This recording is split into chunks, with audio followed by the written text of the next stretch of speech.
Tarihin nefesi.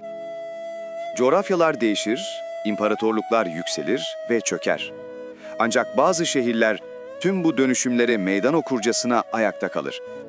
Tarihçiler onu dünyanın sürekli yaşanılan en eski şehirlerinden biri olarak tanımlar. O, kadim adı Dımaşk olan peygamberler diyarı, medeniyetlerin beşiği Şam. Milattan önce 3. bin yıla uzanan geçmişiyle İbrahimi dinlerin izlerini taşır. Aramilerin, Romalıların ve Bizans İmparatorluğu'nun hüküm sürdüğü bu topraklar, Hazreti İsa'nın havarilerinden Aziz Pavlus'un da Hristiyanlığı kabul ettiği önemli bir merkezdi. Fakat Şam'ın kaderi 7. yüzyılda İslam'ın gelişiyle tamamen değişti. Hicaz'dan gelen yeni bir inanç ve medeniyet bu köklü şehri kendine merkez edindi. Şam sadece bir fetih ganimeti değil, aynı zamanda İslam medeniyetinin ilk küresel başkenti olacaktı. Peki Romalılardan kalma görkemli bir tapınak nasıl dünyanın en büyük ve en güzel camilerinden biri olan Emeviye Camii'ne dönüştü? İslam'ın ilk halifeleri neden bu kadim şehri seçti? Ve Şam yüzyıllar boyunca ilim, sanat ve siyasetin nasıl vazgeçilmez bir merkezi haline geldi? Bu belgeselde Şam'ın İslam tarihindeki eşsiz başkentlik sürecini, mimari şaheserlerini ve kültürel mirasını keşfedeceğiz. İslam'a geçiş. Şam 636 yılında Halife Hazreti Ömer döneminde gerçekleşen Yermük Savaşı sonrasında Müslümanların kontrolüne girdi. Şam'ı teslim alan komutan Ebu Ubeyde bin Cerrah, Kudüs'teki gibi barışçıl bir anlaşma yaparak şehirdeki Hristiyan ve Yahudi halkın can ve mal güvenliğini teminat altına aldı. Bu hoşgörü, Şam'ın hızlı İslami dönüşümünün temelini attı. Şam'ın İslam tarihindeki asıl büyük rolü ise Emevi Devleti döneminde başladı. Hazreti Muaviye hilafeti ele geçirdikten sonra 661 yılında Şam'ı başkent ilan etti. Böylece Medine'den sonra İslam dünyasının yönetim merkezi ilk kez Arap Yarımadası dışına Bizans'ın eski topraklarına taşınmış oldu. Emeviler, devasa bir coğrafyaya yayılan ilk büyük İslam İmparatorluğunu Şam'dan yönettiler. İspanya'daki Endülüs'ten doğuda Hindistan sınırlarına kadar uzanan topraklar, Dımaşk'tan gelen emirlerle yönetiliyordu. Emeviler döneminde Şam sadece siyasi değil, aynı zamanda ekonomik ve kültürel bir sıçrama yaşadı. Bizans'ın şehir planlama ve mimari birikimi İslam sanatının zenginliğiyle birleşti. Şehirde su kanalları, hanlar, çarşılar ve görkemli saraylar inşa edildi. Emeviler, Bizans ve Sasani'nin iki büyük gücünden aldıkları tecrübeyle tarihin en güçlü devletlerinden birini bu kadim şehrin merkezinden yönettiler.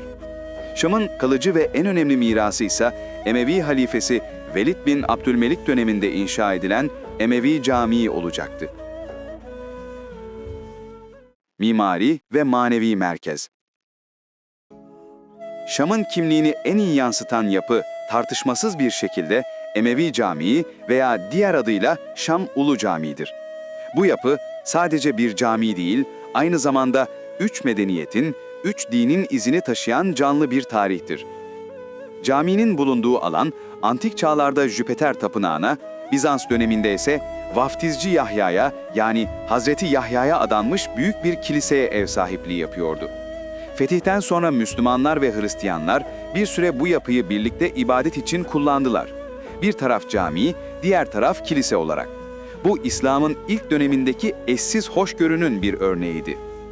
Halife Velid bin Abdülmelik, 706 yılında alanı tamamen kamulaştırarak ve Hristiyanlara şehirde başka yerlerde kiliseler inşa etme hakkı tanıyarak caminin bugünkü şeklinin inşasına başladı. Bu cami, İslam mimarisinin ilk şaheserlerinden biridir. Caminin dış ve iç cephesini süsleyen Bizans ustalarının emeğiyle yapılmış altın mozaikler, o dönemki Şam'ın doğa manzaralarını ve mimari tasvirlerini gösterir. Bu mozaikler, o dönemde canlı varlık çiziminden kaçınılmasına dair İslami sanat anlayışının ilk örneklerini sunar. Caminin içinde Hristiyanlıkta Vaftizci Yahya, İslam'da ise peygamber kabul edilen Hazreti Yahya'nın başının bulunduğu düşünülen bir türbe yer alır. Bu, camiye hem Müslümanlar hem de Hristiyanlar için büyük bir manevi derinlik katar. Cami, 3 farklı dönemden kalma minareye sahiptir. İsa minaresi, Gelincik minaresi ve Batı minaresi. Özellikle İsa minaresinin Hz. İsa'nın ahir zamanda yeryüzüne ineceği yer olduğu inancı vargındır. Emevi Camii, yüzyıllar boyunca tüm İslam mimarisine ilham vermiş, Kurtuba, Kayrevan ve Kahire gibi şehirlerdeki camilerin planlarına model olmuştur. İlmin, ticaretin ve direnişin merkezi. Emevi devletinin yıkılmasıyla başkent unvanını kaybetse de, Şam, hiçbir zaman manevi ve kültürel merkez olma özelliğini kaybetmedi. Abbasi, Eyyubi ve Osmanlı döneminde şehir, ilim ve ticaretin en canlı duraklarından biri olmaya devam etti. Şam, özellikle Haçlı seferleri sırasında İslam'ın direnişinin sembolü haline geldi. Haçlılara karşı mücadele eden büyük komutan Selahaddin Eyyubi'nin son durağı ve ebedi istirahatgahı Şam'dır. Emevi Camii'nin hemen yanındaki türbesi, Haçlılara karşı kazandığı zaferlerin hatırasını canlı tutar. Şam, yüzyıllar boyunca medreseleriyle ün salmıştır. Büyük fıkıh alimi İmam Nevevi ve ünlü seyyah İbn Battuta gibi sayısız alim bu şehrin ilim halkalarında yetişmiştir. Endüstri ve ticaret alanındaysa Şam, özellikle Şam çeliği ve zarif Şam ipeği ile tüm dünyaya nam salmıştır. 1516 yılında Yavuz Sultan Selim'in Mısır seferiyle Osmanlı topraklarına katılan Şam, yaklaşık 400 yıl boyunca önemli bir Osmanlı sancağı olarak kaldı. Şehir, hac yolu üzerinde kritik bir durak olması nedeniyle Osmanlı padişahları tarafından büyük bir özenle korunmuş ve imar edilmiştir.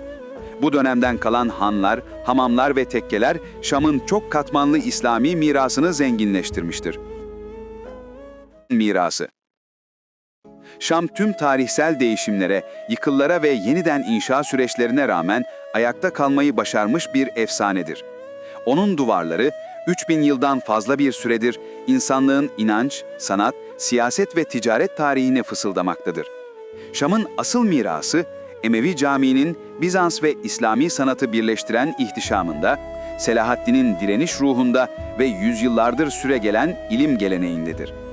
UNESCO miras listesinde yer alan eski Şam, dar sokakları, taş evleri ve çarşılarıyla adeta bir açık hava müzesidir. Bu şehir sadece bir Arap başkenti değil, o tüm İslam medeniyetinin ilk küresel vizyonunu temsil eden, tarihsel derinliği ve manevi çekiciliğiyle daima hatırlanacak olan kadim Dımaşk'tır.